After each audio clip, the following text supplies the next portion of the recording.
नमस्कार दोस्तों, स्वागत है हमारे YouTube चैनल कहानियों का खजाना में।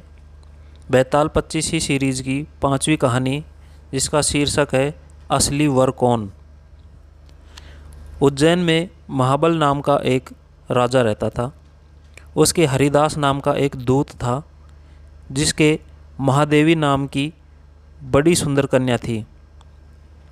जब वह विवाह के योग्य हुई तो हरिदास को बहुत चिंता होने लगी।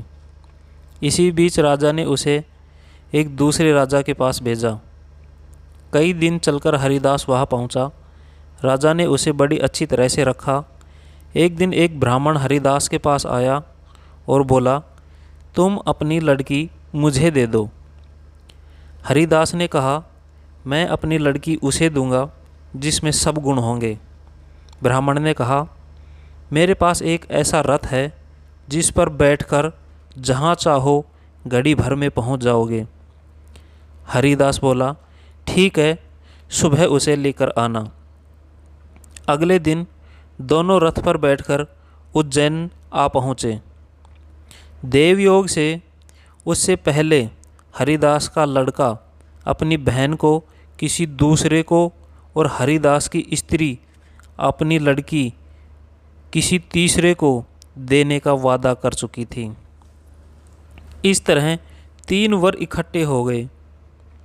हरिदास सोचने लगा कि कन्या एक है और लड़के 3, क्या करें। इसी बीच एक राक्षस आया और कन्या को उठाकर विंध्याचल पहाड़ पर ले गया। 3 वरों में एक ज्ञानी था। हरिदास ने उससे पूछा तो उसने बता दिया कि एक राक्षस लड़की को उड़ा ले गया है और वह विंध्याचल पहाड़ पर है। दूसरे ने कहा, मेरे रथ पर बैठकर चलो, जरा सी देर में वहाँ पहुँच जाएंगे। तीसरा बोला, मैं शब्द भेदी तीर चलाना जानता हूँ, राक्षस को मार गिराऊंगा। वे सब रथ पर चढ़कर विंध्याचल पहुँचे और राक्षस को मारकर लड़की को बचाया जाए।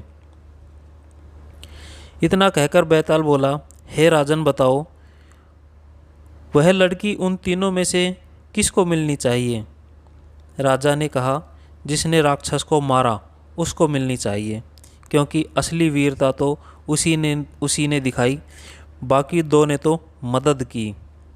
राजा का इतना कहना था कि बैताल फिर पेड़ पर जा लटका और राजा फिर उसे लेकर आया तो रास्ते में बैताल ने उसे छठी कहानी कहना शुरू किया। तो दोस्तों, ये थी बैताल 25वीं सीरीज़ की 5वीं कहानी।